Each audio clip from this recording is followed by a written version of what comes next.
Bueno mga ka-info, ang ating tatalakayin sa ating video, ay ang kasaysayan ng ABS-CBN, at ng mga taong nasa likod nito.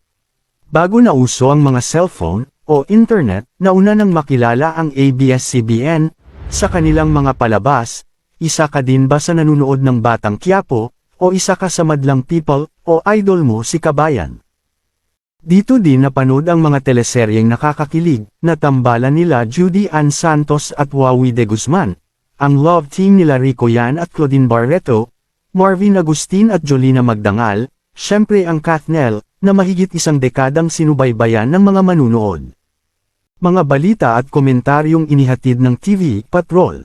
Kung ikaw ay kapuso o isang kapatid, halina't pag-usapan natin ang Kapamilya Network.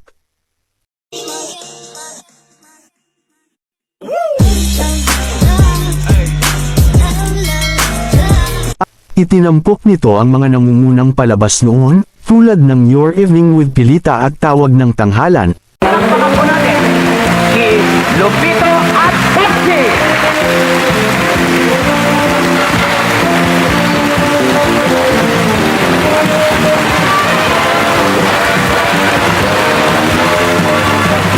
Ang kauna-unahan na comedy show na Buhay Artista, unang laro ng Pilipinas, Ano ang Aking Buhay at ang unang noontime show na Student Canteen. Anyway, this is what you call the Yeah, mental I am Marcos distributing this to you, to Bobby and Chat and the other girl, Chiki.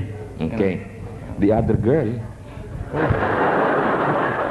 Pinalaki din ng ABS-CBN ang mga programa ng balita sa TV Patrol, na inilahad ng isang koponan ng mga newsreaders na binubuo ng dating Vice Presidente Noli de Castro, Mel Chanco, Frankie Evangelista, at Angelique Lazo.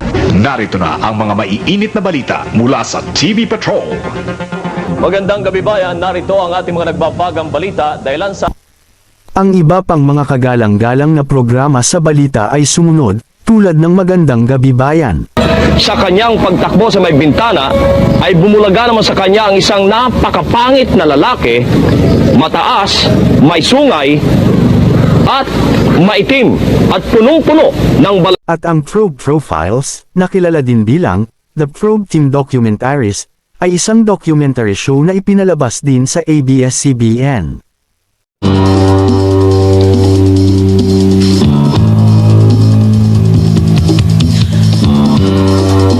At ang Hoy Gising. Ang Hoy Gising ay isang news magazine show na isinahimpapawid ng ABS-CBN. Originally anchored by Ted Filon and Corina Sanchez, ito ay ipinalabas mula May 4, 1992 to March 9, 2001. Hindi naman sila sa akin. Kakalimutan ba natin sila? Ay bulan dumadalaw sa akin eh.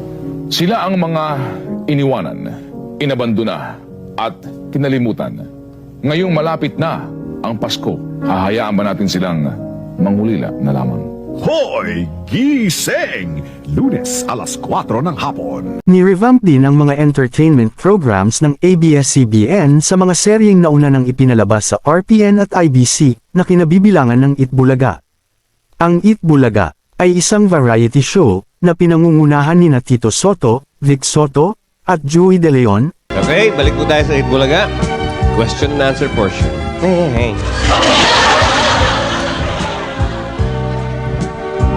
Hello. Hello. What are you doing here? Wala po. Nanonood. Nanonood ka? Question and answer? Opo. Ano gusto mo paglaki mo? Doktor na po. Di ba sinabi ko na po na nalita Miss Philippines ako? Doktor. Baka nagbago eh. Doktor pa rin ang gusto mo? Opo. Ang OK Ka Fairy Ko ay isang serye ng pantasya sa telebisyon na isinahimpapawid ng Intercontinental Broadcasting Corporation, ABS-CBN at GMA Network. Ito ay pinagbibidahan ni Vic Soto, Charito Solis at Alice Dixon. Nag-premiere ito noong November 26, 1987 at nagtapos noong April 3, 1997. Daddy? Anong pinag-uusapan nyo? Wala. Yan. Magngitian na kayong dalawang mag-ama. Ang Sharon Cuneta Show ay isang palabas sa telebisyon sa Pilipinas na isinahimpapawid ng IBC at ABS-CBN. Hosted by Sharon Cuneta, ito ay ipinalabas mula September 14, 1986 hanggang July 15, 1997.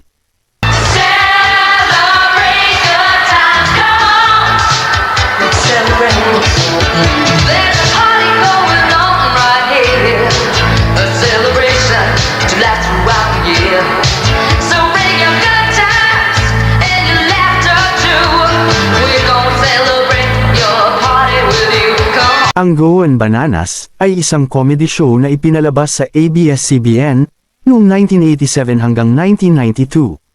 Starring Christopher De Leon, Edgar Mortiz, Jay Ilagan, Johnny Delgado.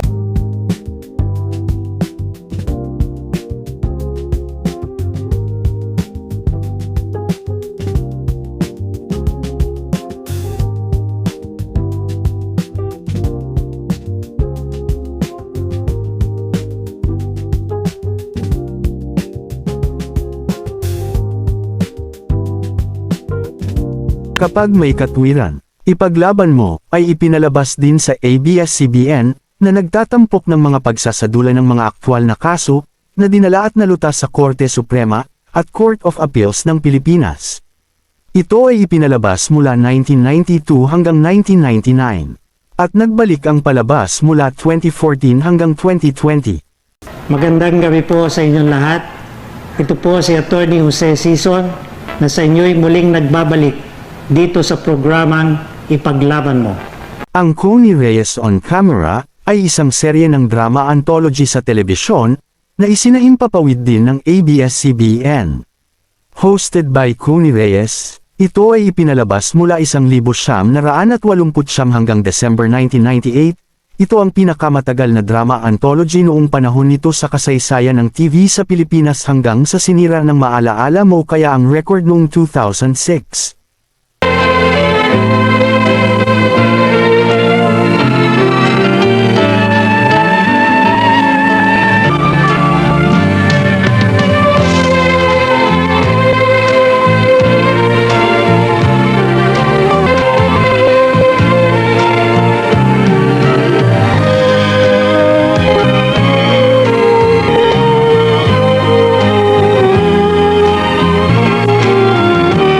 Ang Ryan Musikahan ay isang palabas sa telebisyon sa Pilipinas na isinahimpapawid ng ABS-CBN.